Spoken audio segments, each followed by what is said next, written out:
Mahfud MD tegaskan tak ada konsekuensi ketatanegaraannya jika ijazah Jokowi terbukti palsu. Mantan Menteri Koordinator Bidang Politik, Hukum, dan Keamanan, Menko Polhukam, periode 2019-2024, Mahfud MD, kembali menegaskan bahwa jika ijazah Presiden Joko Widodo terbukti palsu sekalipun, hal itu tidak akan menimbulkan dampak terhadap sistem ketatanegaraan. Pernyataan itu disampaikannya melalui tayangan video di kanal YouTube Nusantara TV pada Sabtu, 10 Mei 2025. Mahfud menyebut, tudingan soal ijazah palsu Jokowi sebenarnya sudah bergulir sejak 2019, sebelum ayah dari Wakil Presiden Gibran Rakabuming Raka mencalonkan diri sebagai presiden.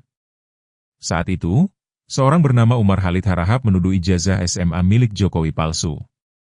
Tudingan tersebut kemudian berujung pada proses hukum. Isu ini terus muncul dan menghilang. Pada Oktober 2022, Bambang Trimulyono, penulis buku Jokowi Undercover, juga menuding bahwa ijazah Jokowi dari Fakultas Kehutanan Universitas Gadjah Mada palsu. Lalu pada April 2024, giliran Egy Sujana yang membawa isu ini ke ranah hukum lewat gugatan ke Pengadilan Negeri Jakarta Pusat. Terbaru, pada Maret 2025, cuitan dari Rismon Hasiholan Sianipar kembali memunculkan isu serupa. Mahfud menilai, proses hukum yang berjalan saat ini sudah berada di jalur yang benar, yaitu melalui ranah pidana. Menurutnya, jika yang menuduh tidak bisa membuktikan tuduhannya, maka bisa dikenai sanksi hukum. Namun, jika tuduhan itu terbukti benar sekalipun, Mahfud memastikan tidak ada konsekuensi terhadap keabsahan keputusan yang telah diambil Presiden Jokowi selama menjabat. Misalnya kelompok Egy Sujana, Rizal Fadilah, Rai Suryo, dan Rismon menang di pengadilan, lalu terbukti ijazah Pak Jokowi tidak otentik, ya sebenarnya tidak akan berpengaruh pada sistem ketatanegaraan kita, ujar Mahfud. Ia menjelaskan, kalaupun terbukti ada pemalsuan ijazah, hal itu tetap hanya berkaitan dengan pelanggaran pidana, bukan membatalkan seluruh kebijakan yang telah ditandatangani Presiden.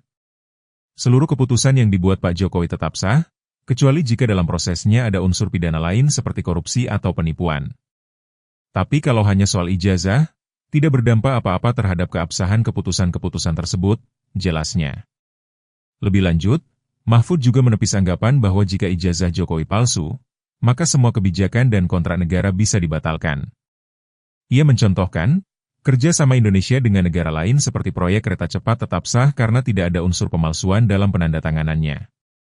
Dalam pandangan Mahfud, persoalan ini seharusnya bisa dicegah jika ada aturan yang lebih ketat dalam undang-undang.